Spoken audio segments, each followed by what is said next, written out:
नमस्कार. देशोन्नतीमध्ये मी ऐश्वर्या आपलं मनापासून स्वागत करते. आपण असं म्हणतो की आजचा तरुण देशाचं उद्याचं भविष्य आहे. पण आज त्या तरुणाच्या भविष्याचं काय? आज आपण तरुणांचं किंवा विद्यार्थ्यांचं भविष्य उघड्या डोळ्यांनी अंधारात जाताना बघू शकत आहोत. नीट पेपर फुटी असो, टीईटी पेपर फुटी असो किंवा एमपीएससीचे घोळ असो किंवा बेरोजगारी असो, ही सगळी कारणं त्यासाठी कारणीभूत ठरतायत. विद्यार्थी मेहनत करतात, वर्षानुवर्षे लावतात, पण पेपर फुटी झाली की त्यांच्या आशा मावळतात. त्यांना धक्का बसतो. काहींनी तर आता आत्महत्या सुद्धा केल्या आहेत. तरुण रस्त्यावर उतरले होते. पण त्याचं काय होतंय हे सगळ्यांनी बघितलंय. देश साक्षी आहे. या सगळ्या घटनांवर आज चर्चा करण्यासाठी आज आपल्या स्टुडिओमध्ये उपस्थित आहेत महाराष्ट्र प्रदेश युवक काँग्रेसचे अध्यक्ष शिवराज मोरे सर. नमस्कार सर. तुमचं खूप खूप स्वागत आहे आमच्या स्टुडिओमध्ये.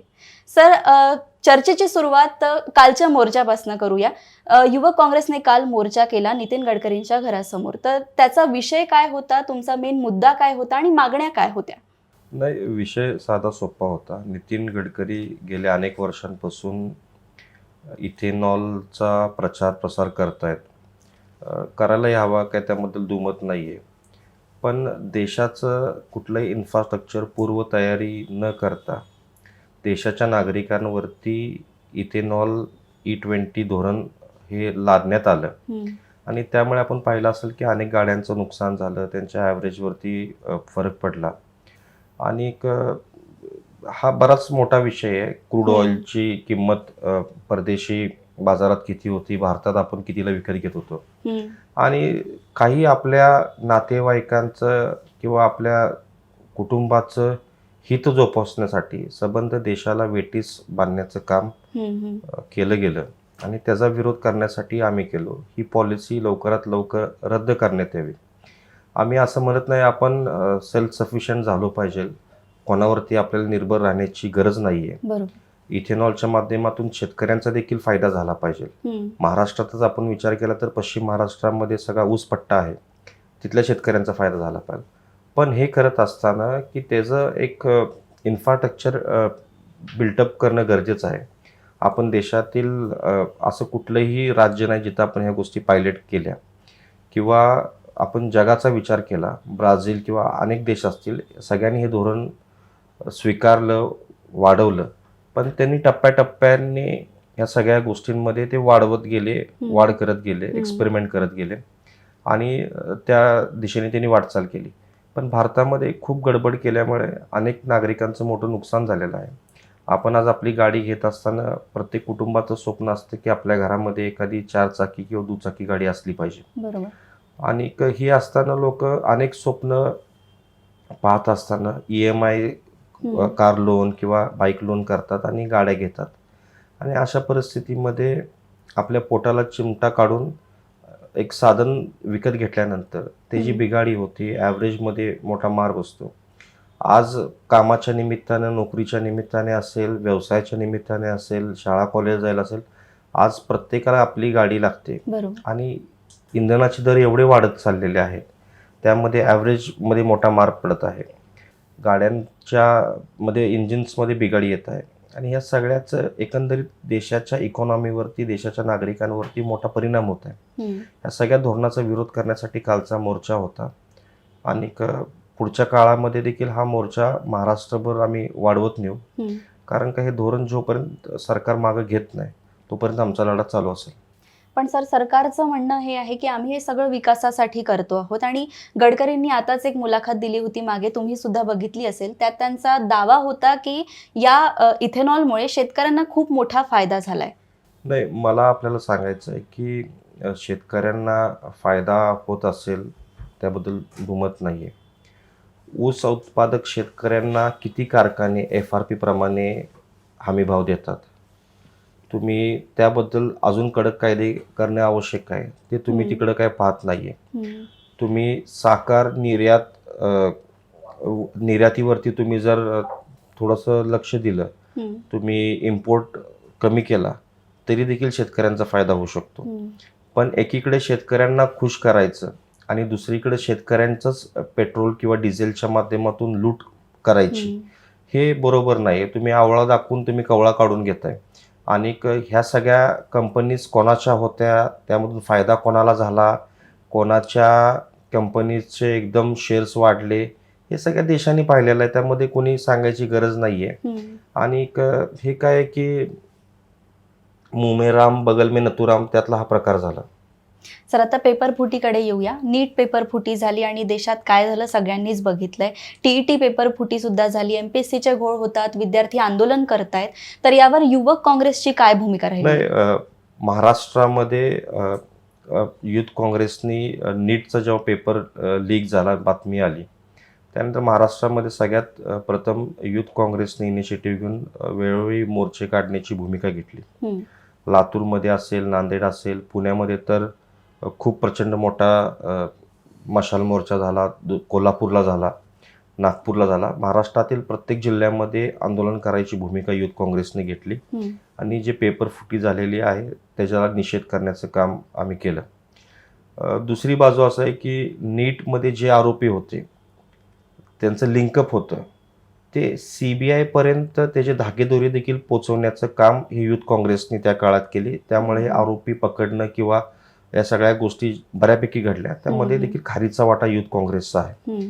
आणि आमच्या बऱ्याच पदाधिकाऱ्यांनी इनपुट्स पोलिसांना दिले, CBI-कडे दिले आणि त्या मदतीतून ह्या तपास करणं थोडं सोपं झालं. पण विषय नीट पेपर फुटीचा आत्ताचा नाहीये.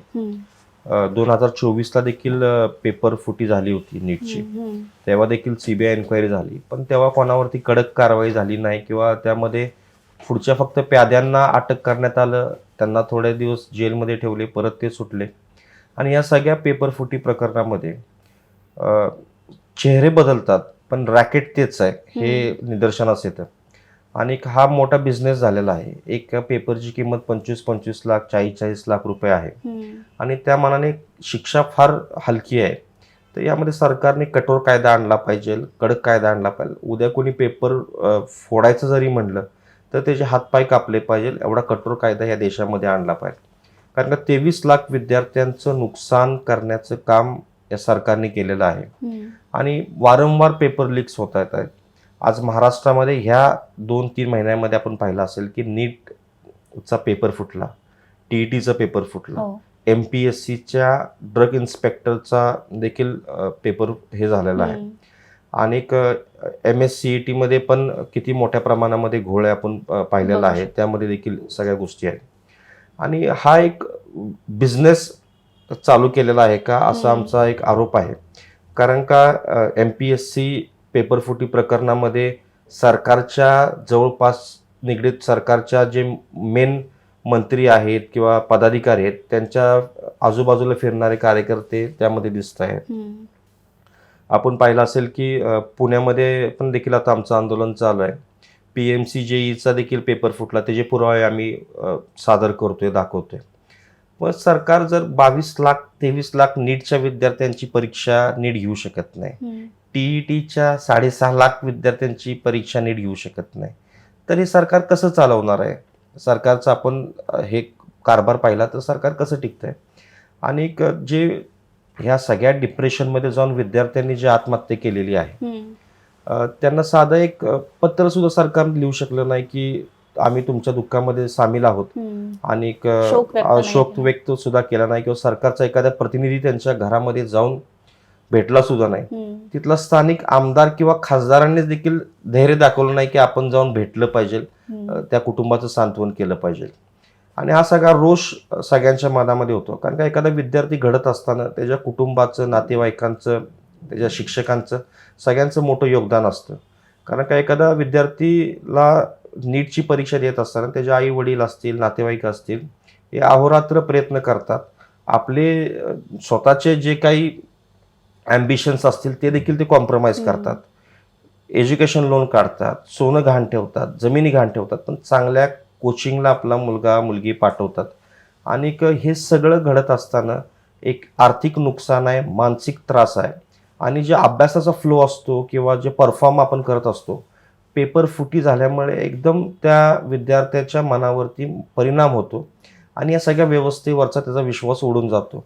उद्या आपण अभ्यास केला आणि दुसऱ्या लोकांनी पेपर विकत घेतला किंवा चेकिंग जेव्हा आपण होते सगळ्याचं मार्कशीटचं, तेव्हा काय घोळ निघाला का, असे अनेक प्रश्न विद्यार्थ्यांच्या मनामध्ये येतात आणि ते डिप्रेशनच्या दिशेने जातात. बरोबर आहे. आपण पाहिलं असेल, कारण का जर व्यवस्थेवरती विश्वासच राहिला नाही तर मग परीक्षा द्यायची कशाला, असा प्रश्न विद्यार्थ्यांच्या मनामध्ये येतो. आणि ह्या सगळ्यातून ह्या आत्महत्या झालेल्या आहेत. आणि जरी धर्मेंद्र प्रधानांनी राजीनामा दिला असेल तरी हा विषय तर संपत नाहीये. राजीनामा दिल्यामुळे एकच गोष्ट चांगली झाली की पुढं त्या जागेवर बसणारा कोणी मंत्री असेल तो ह्या सगळ्यामध्ये दक्षता घेईल. पुढचे 10-15 वर्ष अशी कुठली गोष्ट घडणार नाही. सिन्सिअरली यामध्ये मॉनिटरिंग होईल. त्यातून एकच हेतू आहे. पण एकंदरीत शिक्षण व्यवस्था आपण आपली देशाची पाहिली तर या सरकारच्या चुकीच्या धोरणांमुळे आपला देश कितीतरी वर्ष पाठीमागे गेलेला आहे. आज आपण देशाचे पंतप्रधान विश्वगुरू म्हणून डंका पिटवतात, पण जगाच्या पाठीवरती पहिल्या 100 मध्ये देशातील एकही विद्यापीठ नाहीये. आज आपण IIT, IIMs, आयसर ह्या सगळ्या मोठ्या मोठ्या संस्थांचं नाव घेतो, पण यामधील एकही संस्था जगातील पहिल्या 100 विद्यापीठांमध्ये किंवा इन्स्टिट्यूट्समध्ये नाहीये. हे देशासाठी शोकांतिका नाहीये का, लाज वाटून घेण्याची नाहीये का? आपण विश्वगुरू म्हणतो, पण आपल्या इथं एखादं गुरुकुल, एखादं विद्यापीठ सुद्धा त्या कुठल्या स्पर्धेमध्ये नाहीये. आणि सर, आता या गोष्टी तर झाल्या की पेपर फुटी झाल्याच्या नंतर विद्यार्थ्यांना काय धक्के बसले किंवा त्यांनी काय केलं, त्यांचे रिॲक्शन्स काय होते, पण नेमकी त्रुटी कुठे होते असं तुम्हाला वाटतं आणि सरकारने काय केलं पाहिजे? त्रुटी मी तुम्हाला थोडं समजावून सांगतो की 2 गोष्टी आहेत. पेपर फुटी कुठं होते? एक तर होती सेंटर्सवरती, जिथं परीक्षा होती तिथं सेंटर्स होते, तिथं कोणी मॅनेज होतं किंवा सगळ्या गोष्टी होतात. त्याच्यापेक्षा वरच्या पातळीवरती पेपर फुटी होती ट्रान्सपोर्टेशनमध्ये, किंवा ट्रान्सपोर्टेशनला ज्या ज्या सेंटर्सवरती पेपर पोचवला जातो मध्ये आधी तो पेपर कुणी लीक केला तर ह्या सगळ्या गोष्टी होऊ शकतात. दुसरा आहे पेपर सेट करणाराच. आता ह्या प्रकरणामध्ये आपण पाहिलं असलं की पेपर सेट करणाऱ्यांनीच पेपर लीक केला आणि पैसे कमवले. आणि त्यावरती आहे ब्युरोक्रेसी आहे, मिनिस्ट्री आहे आणि टॉप मोस्ट आपली सिस्टीम आहे. म्हणजे त्यामध्ये देशातील सर्वोच्च व्यक्ती असेल, या शिक्षण खात्याचा सर्वोच्च व्यक्ती असेल आणि यांच्यापर्यंत त्या सगळ्याचे धागेदोरे जातात. त्यामुळे जेव्हा पेपर सेट होतो किंवा पेपर ट्रान्सपोर्टेशन होतो, सेंटर्सपर्यंत येतो, एक मॉनिटरिंग सिस्टीम तयार झाली पाहिजे. कारण का आता तंत्रज्ञानानं प्रचंड मोठा भरारी घेतलेली आहे आणि या सगळ्यांमध्ये आपण अनेक वेगळ्या बारकोड्स असतील किंवा असतील, अनेक गोष्टीच्या माध्यमातून पेपर कुठं गेला, कुठं पोचला, या सगळ्या ट्रॅकिंग आपण करू शकतो. तर ह्या सगळ्यामध्ये सरकारने काम करणं आवश्यक होतं. कारण का GDPच्या फार कमी टक्क्यांमध्ये शिक्षण व्यवस्थेवरती आपलं सरकार खर्च करतं आणि ह्या सगळ्यांवरती जास्त खर्च करण्याची गरज आहे. कारण का आपल्या देशाचं भविष्य, ही आजची पिढी जर व्यवस्थित शिकली, एक चांगले विद्यार्थी, होतकरू विद्यार्थी जर आपल्याला वेगळ्या अधिकारी किंवा वेगळ्या सेक्टर्समध्ये काम करताना मिळाले तर या देशाची प्रगती होईल. बरोबर आहे. सर, आता राहुल गांधींनी म्हटलं होतं की गृहमंत्र्यांनीच आदेश दिले विद्यार्थ्यांना मारण्यासाठी, तो त्यांच्या क्षेत्रातला विषय आहे, त्याच्यामुळे त्यांनीच आदेश दिले असावेत, तर त्यांनी राजीनामा द्यावा. हा सगळा विषय तुम्हाला सुद्धा माहितीच आहे. आणि विद्यार्थ्यांनी खूप मार खाल्लेला आहे. त्यांना 12-12 वर्षांच्या मुलींवरती हल्ले झालेले आहेत दिल्लीला. तर या सगळ्या घटनेकडे युवक काँग्रेस कशा प्रकारे बघतं? कारण काही लोकांचं आता डिजिटलायझेशन खूप वाढलेलं आहे, तर त्यामध्ये 2 प्रकारचे लोक असतात. काही लोक म्हणतात की विद्यार्थ्यांनी खूप बाऊ केला आहे, किंवा काही लोक म्हणतात की विद्यार्थ्यांसोबत खूप वाईट झालेलं आहे. तर युवक काँग्रेसची काय भूमिका आहे? नाही, यामध्ये आमची भूमिका एकच आहे की राहुल गांधींच्या भूमिकेला आम्ही त्या पक्षामध्ये आहेत किंवा राहुल गांधी आमचे नेते आहेत म्हणून नाही. गृह खातं हे अमित शहांच्या अखत्यारीत येतं. अमित शहा ते जे मंत्री आहेत, जरी ते इतर सगळे खात्यांवरती लक्ष ठेवत असले तरी त्यांच्याकडे देशाचं गृह खातं आहे.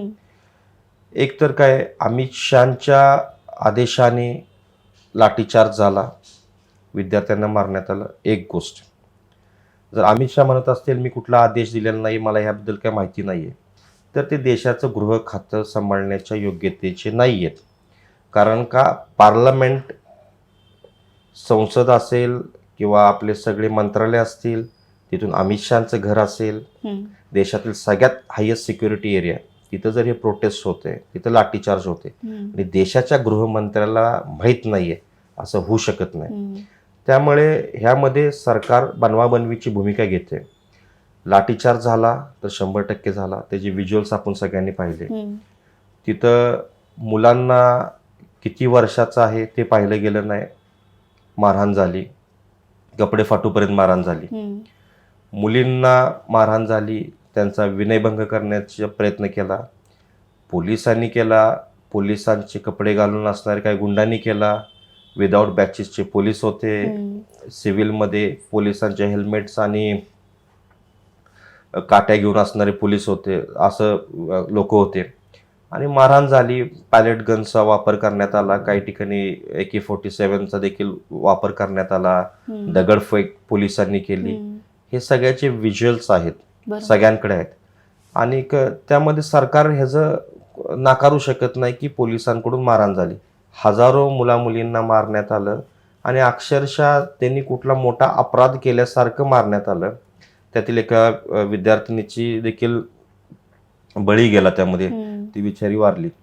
आणि पण ह्या सगळ्याचं जबाबदार हे गृह खातं आहे. जसं धर्मेंद्र प्रधान पेपर लीकसाठी जबाबदार आहेत, तसे विद्यार्थ्यांवरती लाठीचार्ज करण्यासाठी अमित शहाच जबाबदार आहेत हम्म. आणि त्यांनी देखील नैतिक जबाबदारी स्वीकारून राजीनामा दिला पाहिजे. पण मुळात ह्यांची पार्श्वभूमीच गुन्हेगारीतली आहे. ते एकेकाळी सुप्रसिद्ध तडीपार होते हम्म. आणि आज ते देशाचे गृहमंत्री आहेत. त्यामुळे ते सहजासहजी ते पद सोडतील असा विषय नाही आहे. पण देशाची जनतेला सगळं स्पष्ट कळालेलं आहे की कुणी हे सगळं करायला लावलं आणि कोणामुळे झालं. आता ह्यामध्ये काही लोकांची अशी भूमिका आहे की विद्यार्थी बाव करतात. आपल्या घरातील मुलगा किंवा मुलीवरती जर लाठीचार्ज झाला असता, हम्म. आपल्या मुलीचा जर विनयभंग झाला असता, तिच्या केसांना धरून फरफटत नेण्यात आला असतं, तिच्या कपड्यांना हात लावला असता, तर आपण हेच म्हणालो असतो का? हा प्रश्न मला त्या सगळ्यांना विचारायचा आहे. भक्ती सगळ्यांनी करावी, भक्ती श्रद्धा असावी, तुमची निष्ठा असावी, पण अंधभक्ती नसावी, मी आपल्या माध्यमातून सांगतो. आणि डोळ्यावरती जी पट्टी बांधलेली लोक आहेत ना, आता पट्टी काढण्याची वेळ आलेली आहे. कारण का आपल्या अवतीभोवती काय चाललेलं आहे ह्याचं भान लोकांना राहिलेलं नाही आहे. हम्म. जे विद्यार्थ्यांवरती, देशाच्या भविष्यावरती जर अशा पद्धतीची मारहाण करू शकतात, त्याचा अर्थ ते कोणालाही जुमानू शकत नाही आहेत. आपण 1-1.5 वर्षापूर्वी शेतकरी आंदोलन पाहिलं, तेव्हा देखील असं शेतकऱ्यांना हिणवण्यात आलं, शेतकऱ्यांची चेष्टा करण्यात आली, त्यांना दहशतवादी म्हणण्यात आलं, खालिस्तानी म्हणण्यात आलं. आज जे विद्यार्थी देशाचं भविष्य आहे, सगळे उच्च शिक्षित आहेत, त्यामध्ये अनेक लोक PhD होल्डर्स होते, नीटची परीक्षा देणारे होते, ज्यांना ज्यांना ह्या व्यवस्थेबद्दल त्रास झालेला आहे किंवा व्यवस्थेमुळे त्यांचं नुकसान झालेलं आहे, ते सगळे युवक तिथं होते. बरोबर. आज आपल्या देशाच्या युवकांना तुम्ही अँटी नॅशनल म्हणताय, ही शोकांतिक आहे. आज तुम्ही काही केलेलं चालतं आणि जर विद्यार्थ्यांनी आपली भूमिका मांडली तर त्या चुकीचं काय? लाठीचार्ज झाल्यानंतर जे सोशल मीडियावरती पंतप्रधान असतील किंवा सगळ्यांची जी काय मीम्स आले काय असते, ते तुमच्या लाठीचार्जचं रिॲक्शन होतं. त्यापूर्वीपर्यंत कोणी तुमची टिंगलटवाळकी नाही केली, बरोबर. पण तुम्ही ज्या अर्थाने ते प्रकरण हँडल केलं त्याची रिॲक्शन ती होती. मुळात चर्चा झाली असती तर याची गरज चर्चा झाली असती किंवा सरकारचा कोणी प्रतिनिधी आला असता, धर्मेंद्र प्रधानांनी राजीनामा दिला असता वेळेस, तर ही वेळच आली नसती सरकारवरती. सर, याच्या आता पेपर फुटी झालेली आहे किंवा बाकीच्या ज्या गोष्टी झालेल्या आहेत, त्याच्यासाठी जे कायदे आहेत देशात ते पुरेसे आहेत का किंवा अजून काही कायदे करायची गरज आहे? बिलकुल कायदे पुरेसे नाही आहेत आणि ह्यामध्ये कठोर कायदे करण्याची गरज आहे. आणि त्यावरती देशातील आता प्रयत्न झाला की पार्लमेंटमध्ये चर्चा झाली, सगळ्या गोष्टी झाल्या, पण एवढ्यात भागणार नाहीये. यामध्ये कठोर कायदा आला पाहिजे आहे. आणि कारण का जेव्हा एखादा विद्यार्थी एखादा पेपर लीक झाल्यानंतर आत्महत्या करतो, ती आत्महत्या नसून तो मर्डरच आहे. आणि जे कलम 302 ला जो कायदा कडक आहे किंवा ज्या पद्धतीने कोर्ट सिरियस घेतं, त्या पद्धतीने हे सगळे पेपर लीक्सला सिरियसली घेतलं पाहिजे. त्याबद्दल कडक कायदा झाला पाहिजे आणि व्यवस्था एवढी स्ट्रॉंग असली पाहिजे की पेपर फुटलाच नाही पाहिजे. मुळात म्हणजे कायदा तुम्ही किती कडक केला, कायद्याला पळवाट काढणारे लोक आहेत किंवा कायदा तोडणारे देखील लोक आहेत. पण सरकारी सिस्टीम एवढी मजबूत पाहिजे की भविष्यामध्ये कुठलाही पेपर लीक झाला नाही पाहिजे. बरोबर. नीटचा पेपर लीक झाल्यानंतर असं वाटलं की एवढं मोठं आंदोलन चाललंय, कुठला पेपर लीक होणार नाही. पण महाराष्ट्रातच आपण पाहिलं असेल की या महिन्याभरामध्ये 3 प्रकरण आपल्याला पुढे आले. म्हणजे सापडतात ते चोर. पेपर लीक्स हे होतच असणार आहेत, होतातच आहेत. पण जे निदर्शनास आले, जे सापडले, त्यामुळे आपण म्हणू शकतो की 3 पेपर लीक झाले. अशा अनेक पद्धतीच्या पेपर लीक्स होत असेल. एक आईसबर्ग असतो, म्हणजे टायटॅनिक आपण मूव्ही पाहिला असेल की बर्फाचा डोंगर असतो पण तो 20% वरती असतो, 80% पाण्यात असतो. सापडतात ते 20% आपल्याला फक्त दिसतोय, पण 80% पाण्याच्या खाली आहे. ते सापडत नाहीये. पण ही व्यवस्था कठोर झाली पाहिजे, ही भूमिका आहे आमची. आता मला बेरोजगारीवरती यायचं आहे. सरकारचं म्हणणं असं आहे की आम्ही तरुणांसाठी खूप रोजगार उपलब्ध करून देत आहोत. पण आपल्याला जे दृश्य दिसते त्यामध्ये तरुण आता परेशान झालेले आहेत, कारण त्यांना शिक्षित असूनही नोकऱ्या मिळत नाहीये. तर यावर तुमचं काय म्हणणं आहे? नाही, सरकार काही चुकीचं बोलत नाहीये. त्यांनी दोन लोकांचा रोजगार वाढवण्यासाठी सरकार अहोरात्र प्रयत्न करते.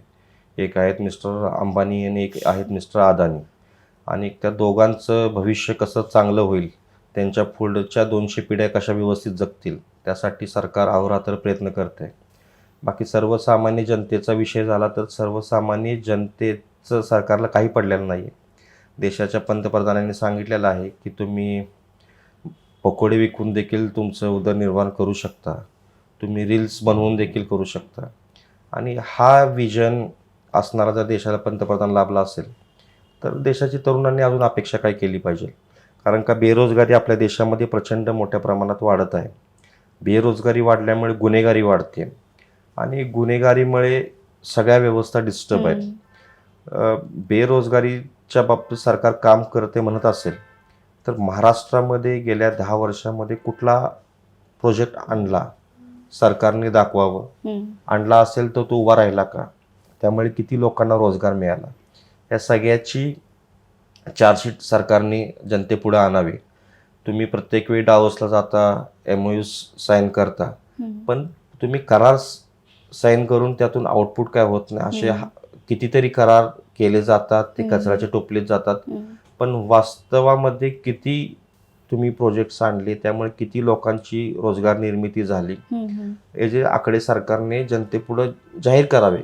कुठल्या जिल्ह्यामध्ये किती नवीन रोजगार झाले, कुठल्या जिल्ह्यामध्ये किती लोकांना रोजगार निर्मिती मिळाली, हे सगळे आकडे सरकारने करू. सरकार स्वतःची नोकर भरती आहे ती वेळेवर करू शकत नाही. आज सरकारच्या महाराष्ट्र शासनाच्या किती जागा पेंडिंग आहेत हे सरकारने पब्लिक डोमेनमध्ये आणावं.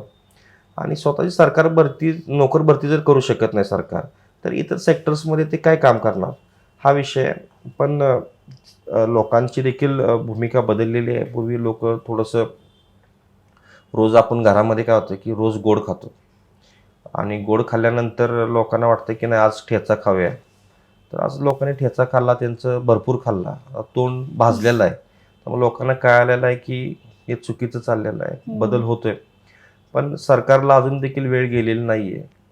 जर आपण 12 वर्षामध्ये काही नाही करू शकलो, 3 वर्षामध्ये कमीत कमी युवकांसाठी काहीतरी करावं, अशी माफक अपेक्षा ह्या देशातील युवकांची आहे. युवक काँग्रेसने काल इतका मोठा मोर्चा केला E20 विरोधात. तर आता पुढे युवक काँग्रेसची E20 असो किंवा पेपर फुटी असो, याच्या दृष्टीने काय भूमिका असणार आहे?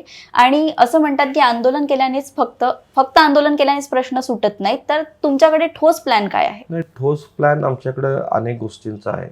जसं धर्मेंद्र प्रधानांचा राजीनामा झाला पाहिजे, तो त्यातील एक भाग होता. त्यांचा राजीनामा झाला म्हणून सगळे प्रश्न सुटले असं नाहीये. पण आमची लढाई ही सातत्याने सुरू आहे. आंदोलनाचं आपण म्हणायला गेला तर अमित शहानी राजीनामा दिला पाहिजे ही आमची मागणी आहे. E20 धोरण सरकारने पुन्हा घ्यावं, त्यावरती परत विचार करावा, त्यामध्ये सुधारणा करावी. आणि नितीन गडकरींनी जर ह्यामध्ये काही चुकीचं केलं असेल, त्यांचा राजीनामा सरकारने घ्यावा, ही आमची भूमिका आहे. आणि येणाऱ्या काळामध्ये ह्याबाबतचा संघर्ष आमचा चालू जाईल. आम्ही एक दिवस आंदोलन केलं म्हणून सरकार काय करेल असं भूमिका नाहीये. पण आमचा लढा आहे सातत्याने आम्ही चालू ठेवू. जोपर्यंत सरकारला जाग येत नाही, जोपर्यंत सरकारला कळत नाही आपण चुकलेलं आहे, सरकारची चूक दाखवण्याचं काम युथ काँग्रेस सातत्याने करत राहील. विद्यार्थ्यांचे पेपर लीकच्या संदर्भामध्ये जिथं जिथं आम्हाला काही निदर्शनास येईल तिथं तिथं आम्ही आमची भूमिका मांडत राहू, लढत राहू. आणि देशातील युवक असतील, विद्यार्थी असतील, बेरोजगार असतील, या सगळ्यांचा लढा आम्ही लढत राहू. कारण का आम्ही जेव्हा ह्या सगळ्या कार्यक्रमाची सुरुवात केली, आम्ही नारा घेऊन पुढं चाललो की नशा नाही नोकरी दो. आपण महाराष्ट्रामध्ये पाहिलं असेल की मोठे मोठे ड्रग्सचे साठे सापडले जातात. गेल्या अनेक काळापासून ड्रग्सची निर्मिती महाराष्ट्रामध्ये होते आणि आपल्याला नशा नको आहे, आम्हाला नोकरी पाहिजे, ही भूमिका आमची आहे. त्यासाठी आम्ही आंदोलन करायला लागलं तर आंदोलन करत राहू, प्रेमाने सांगायला प्रेमाने सांगत राहू, वेगळ्या वेगळ्या माध्यमांच्या माध्यमातून प्रबोधन करू. ही भूमिका आम्ही ठरवलेली आहे आणि ती आम्ही पुढे नेऊ. सर, जाता जाता तरुणांना तुम्ही काय संदेश द्याल, विद्यार्थ्यांना काय सांगाल आणि सरकारने काय केलं पाहिजे असं सरकारला सांगाल? नाही, विद्यार्थ्यांना, युवकांना सांगायचं आहे की तुम्ही कोणालाही घाबरू नका. कारण काय, देशातील युवक विद्यार्थी काय करू शकतात याचं उदाहरण आता अलीकडच्या काळामध्येच देशाने पाहिलेलं आहे. आणि युवा शक्तीच्या पुढं जगामध्ये कुठली शक्ती नाही आहे. मनात आणलं तर देशाचा पंतप्रधान कोण होणार हे तुम्ही ठरवू शकता. मनात आणलं तर देशाच्या पंतप्रधानाला देखील तुम्ही खाली खेचू शकता. आणि देशातील युवा शक्तीने जर मनात आणलं तर भारत हा एक विश्वशक्ती होईल आणि जगामध्ये अग्रेसर असणारा देश होऊ शकतो. तर देशातील युवकांनी पॉझिटिव्ह ॲटिट्यूड ठेवून पुढच्या काळामध्ये काम केलं पाहिजे, हे माझं युवकांना आणि विद्यार्थ्यांना सांगणं असेल. आणि सरकारने थोडंसं चांगलं काम करावं, गेट वेल सून, हे सरकारला माझं सांगणं आहे. आणि युथ काँग्रेस म्हणून आम्ही विद्यार्थ्यांच्या, युवकांच्या, युवतींच्या पाठीमागं कायम आहोत. जिथं जिथं त्यांच्यावरती अन्याय होतात त्या अन्यायाविरुद्ध लढण्याची भूमिका आमची पुढच्या काळामध्ये असेल. खूप खूप धन्यवाद सर. Thank तुम्ही you. आपल्या बिझी शेड्यूलमधून वेळ काढून इथे आलात आणि आम्हाला खूप सडेतोड उत्तरं दिली आमच्या प्रश्नांची आणि खूप छान माहिती दिली. Thank you thank you so much. आज आपल्यासोबत उपस्थित होते शिवराज मोरे सर. तुम्हाला ही मुलाखत कशी वाटली आम्हाला कमेंट बॉक्समध्ये नक्की कळवा आणि बघत रहा देशोन्नती. नमस्कार.